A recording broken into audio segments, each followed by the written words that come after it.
I love movies and film history. There's something to enjoy and connect with in all genres and time periods, and I have a special passion for B movies, cult films, and the so bad they're good movies. I love all eras of B movies, from the Poverty Row films of the 30s and 40s, the monster movies and creature features of the 50s and 60s, which I have a special place in my heart for, the drive-in exploitation classics of the 70s, up to the VHS period of the 80s and 90s, and a few select auteurs that have followed beyond that. I'm also fascinated by movies that were planned but never entered production, or even the rare times that movies start filming but are never completed. These interests occasionally intersect, such as the case of Black the Ripper. If you haven't heard of it, Black the Ripper was a movie that was said to be in pre-production or even in active production during the mid-1970s, with announcements in trade magazines like Variety and genre magazines along the lines of Famous Monsters of Filmland and Castle Frankenstein. However, no follow-ups, ads, or any evidence of its completion or release has surfaced since these announcements. It should be noted, though, that it wasn't at all uncommon for listings to be made for movies that never ended up being filmed.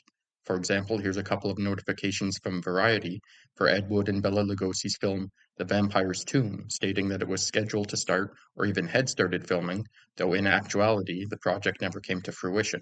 However, in 2013, the Daily Grindhouse, a website run by John Abrams that covers horror and genre films, posted an article purporting to review a copy of Black the Ripper.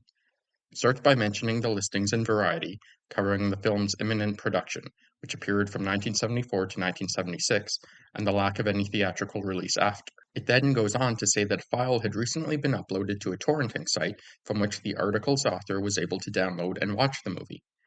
The article suggests that the film was never finished, or at least the copy that was reviewed is incomplete.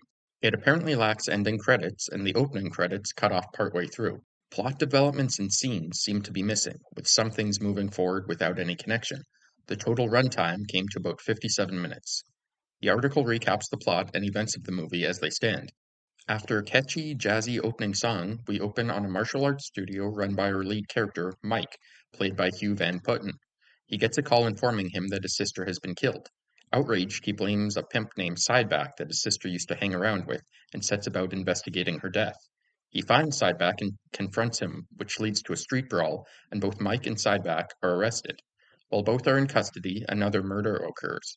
A blind beggar is present for this murder, and he overhears the killer saying, "You deserve everything you're going to get, strumpet."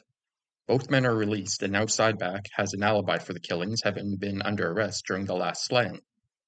From here we cut to Todd, a nebbishy white accountant who attempts to flirt with his black secretary named Carla and gets shot down, after which he mutters the now familiar phrase, "You deserve everything you're going to get, strumpet."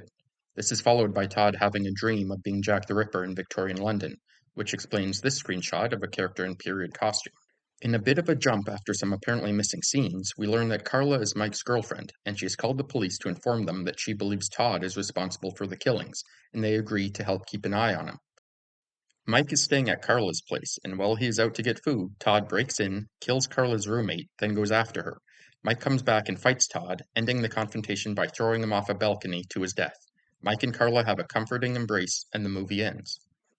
The first red flag that people often point to is that this article was posted on April 1st, 2013, making it quite possible that the article was an April Fool's joke. It's a bit of a mixed piece of evidence, though. On that same day, April 1st, 2013, another article was posted on the Daily Grindhouse that was clearly an April Fool's joke, about producer Charles Band finding a bunch of Puppet Master movies that he had literally just forgotten about. They have comedic titles, and the article is kind of self-referential, and overall much less detailed and convincing than the Black the Ripper one.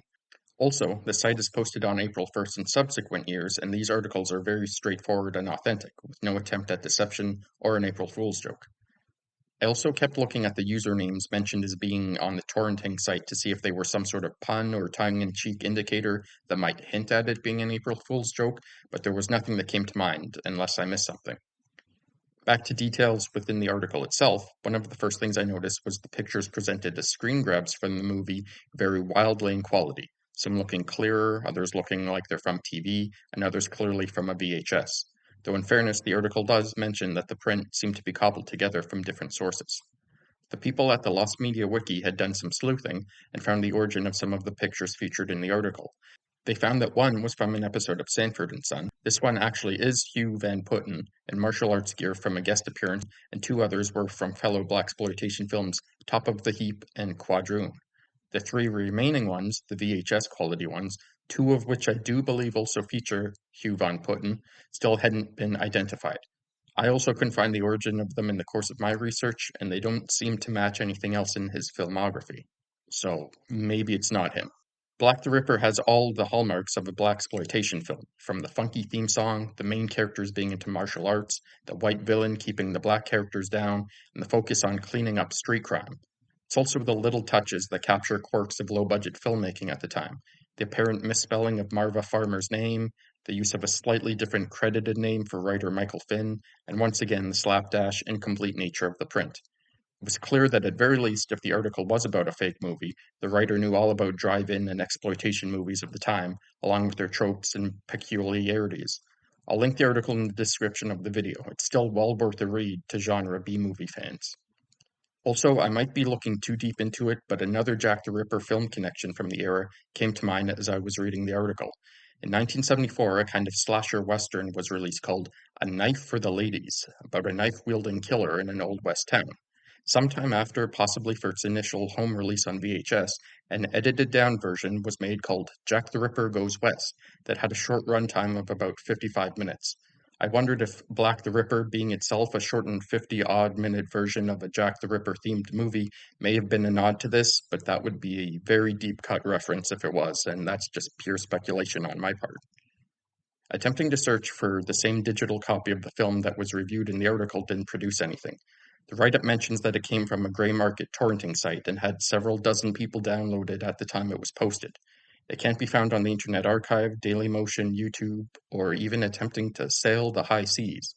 In theory, if so many people had downloaded it just within the first day of its upload, at least one copy should have proliferated onto different sites by now. So, I messaged the Daily Grindhouse to ask directly if the article was real or an April Fool's joke, but I never heard back. Going just a little bit further, I decided to try and contact the article's author. While the site is owned and managed by John Abrams, who writes many of the blog posts on the site, this particular article was actually penned by Paul Freitag Fay, who has also written guest articles on the site before. He's made many podcast appearances and has written a book and other online articles about pop culture history and genre TV and films. I managed to contact him and he very kindly responded, and he confirmed that the article was indeed an April Fool's joke, put together from some spare pictures and a lot of imagination. His knowledge of cult cinema and the genre conventions really did shine through. I understand that technically this only means that this version of the film that some people thought may be real doesn't exist, but again, listings for soon-to-be filmed and in-production movies would frequently not pan out, and I don't think this one did either. Magazines would print the date that a film was scheduled to start principal photography, and if the project fell through for whatever reason, the trade paper wouldn't always be updated with the fact that the project was cancelled. Also, even if this listing is correct and the filming for Black the Ripper had started on March 4th, 1974, then it wouldn't make sense to also have a notification stating that it would soon start filming 2 years later in 1976. In short, there's no more reason to believe that Black the Ripper was filmed and then lost than there is to believe that House of Dracula's Daughter or Nessie exist, both of which were announced and never filmed. This happened all the time. Canon Films was particularly famous for this in the 80s. The Devil Wolf of Shadow Mountain was a werewolf western from 1964 that had a whole article written about it in Mad Monsters magazine with stills and behind-the-scenes pictures, and that turned out to essentially just be a joke that had snowballed. We can safely say that Black the Ripper as a film doesn't exist. But if Scott Sanders, Michael Jai White, and the team behind Black Dynamite want to make their own version, I would warmly welcome it.